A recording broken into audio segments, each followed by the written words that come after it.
নামনি অসমৰ বাণিজ্যিক প্ৰধান চহৰ বৰপেটা ৰোডৰ সমীপৰ গোবৰ্ধনা আৰক্ষী থানাৰ অধীনৰ ৩১ নং ৰাষ্ট্ৰীয় ঘাইপথৰ পৰা শিমলাগুৰি পহৰা চকীৰ ভাৰপ্ৰাপ্ত বিষয়াৰ নেতৃত্বত এটি আৰক্ষীৰ দলে আজি দুপৰীয়াৰ ভাগত জব্দ কৰে কাঠৰ কুণ্ডাসহ এখন টেইলৰ। শিমলাগুৰিৰ আৰক্ষীয়ে শালবাৰী মহকুমা দণ্ডাধীশ নীলাংকৰ দাস, মহকুমা আৰক্ষী বিষয়া দেৱাশিষ কায়স্থৰ উপস্থিতিত জব্দ কৰে কাঠসমূহ। বিটিআৰৰ চিৰাং জিলাৰ কাজল গাঁৱৰ পৰা গুৱাহাটীৰ সোণাপুৰলৈ কঢ়িয়াই অনাৰ পথতে জব্দ কৰে চোৰাং চন্দন কাঠৰ কুণ্ডাবোৰ। AL01AC 8026 নম্বৰৰ এখন বন্ধ টেইলৰেৰে কঢ়িওৱা হৈছিল কাঠখিনি। আৰক্ষীয়ে গোপন খবৰৰ ভিত্তিত জব্দ কৰা কাঠখিনিৰ বজাৰত কোটি টকাৰ মূল্য বুলি সন্দেহ প্ৰকাশ কৰিছে। আনহাতে জব্দকৃত টেইলৰখনৰ চালক আৰু হেণ্ডিমেনক আৰক্ষীয়ে জেৰা অব্যাহত ৰাখিছে। বৰপেটা ৰোডৰ পৰা পুৰণ দেউৰীৰ ৰিপৰ্ট, অৰুণোদয় আছাম। মোৰ নাম ৰংবীৰ ৰয়। মালটো মইতো নাজানো, মইতো কাজলগাঁৱত গাড়ী পাম্পত খাৰা আছিল, ভাৰত পাম্পত। তাৰ পৰা কেইদিন তিনিদিন হ'ল খাৰা হোৱা গাড়ীটো। মই কালি ঘৰৰ পৰা ওলালোঁ, আবেলি মৰ্ণিঙত ওলালোঁ 10টা বজাত। গাড়ীৰ ইয়াতে পালোঁ মই 12টা বজাত। তাৰপিছত ইয়াৰ পৰা কাজলগাঁৱৰ পৰা মোক মানে ডাউট লাগি আছে যে গাড়ীটো ড্ৰাইভাৰ কিয় কাৰণে চাৰিল, কিয় পইচাৰ কাৰণে কিবা প্ৰব্লেমৰ কাৰণে চাৰিল নেকি।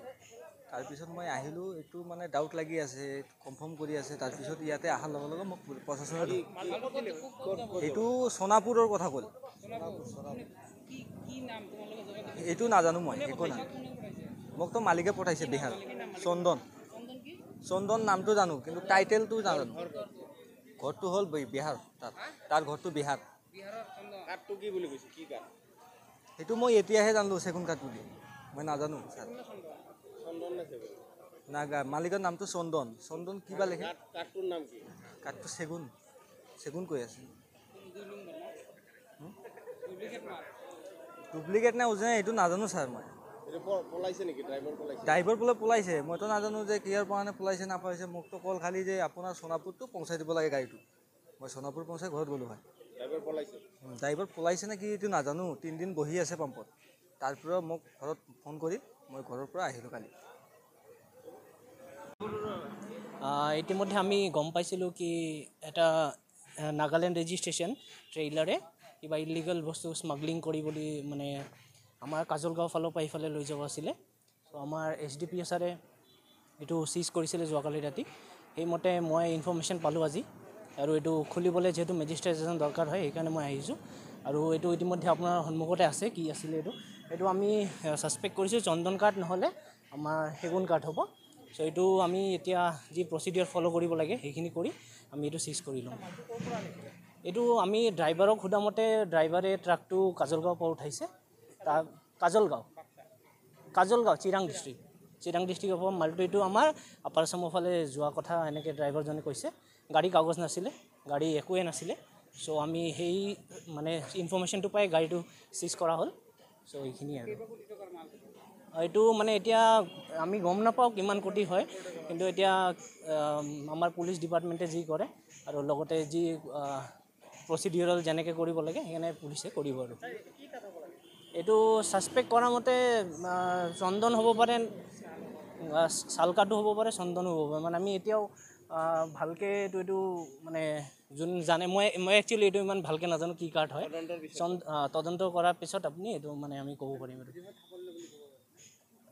এনেকৈতো এইটো আমাৰ বাক্সা জিলা পুলিচ আৰক্ষী আৰু বাক্সা জিলা পুলিচ চিভিল এডমিনিষ্ট্ৰেশ্যন দুটা লগ লাগি আমি এইটো অভিযানটো চলাওঁ। নাই পলোৱা নাই, ড্ৰাইভাৰজন আছে।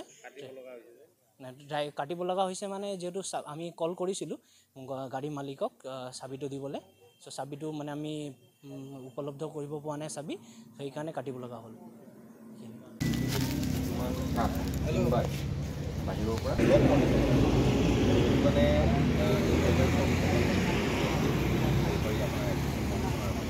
গাড়ীটো আপুনি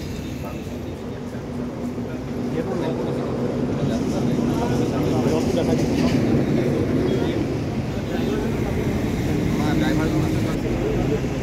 আপুনি ড্ৰাইভাৰ হয় ন? গোবিন্দ ৰায়। গাড়ী কাগজ আছে? আপোনাৰ নিজৰ ড্ৰাইভিং লাইচেঞ্চ আছে? গাড়ীটো ক'ত পাইছিলে? আপোনাক কেনেকৈ খবৰটো কেনেকৈ পালে যে গাড়ীৰ ভিতৰত কি আছে আপুনি এবাৰ চোৱা নাই নেকি?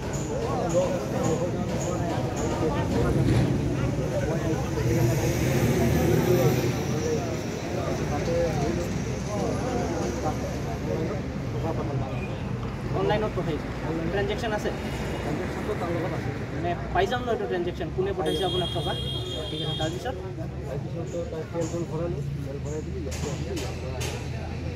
তো আপুনি এইটো বিলিভ কৰিব পাৰে নে ভিতৰত ইলিগেল বস্তু থাকিব পাৰে না মই মানে যেতিয়া মই ইয়াতে আহিলোঁ না মই মানে ডাউট লাগি আছে ডাউট আছে ন ভিতৰত কিবা ইলিগেল বস্তু থাকিব পাৰে এনেকুৱা ডাউট লাগি আছে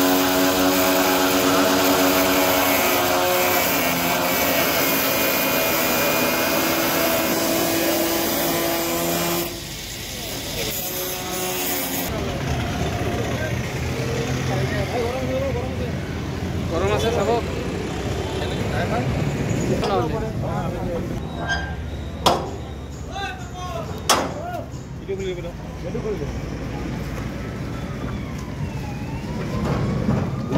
ভিডিঅ' কণ্টিনিউ কৰিব ভিডিঅ' অফ নকৰিবা দেই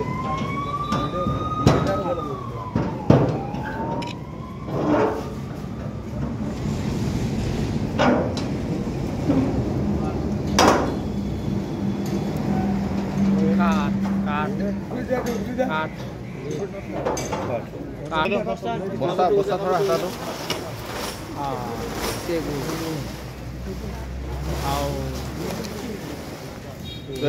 তুমি অলপ ওচৰলৈকে ওপৰত উঠি কিমান দূৰলৈকে আছে উঠি যোৱা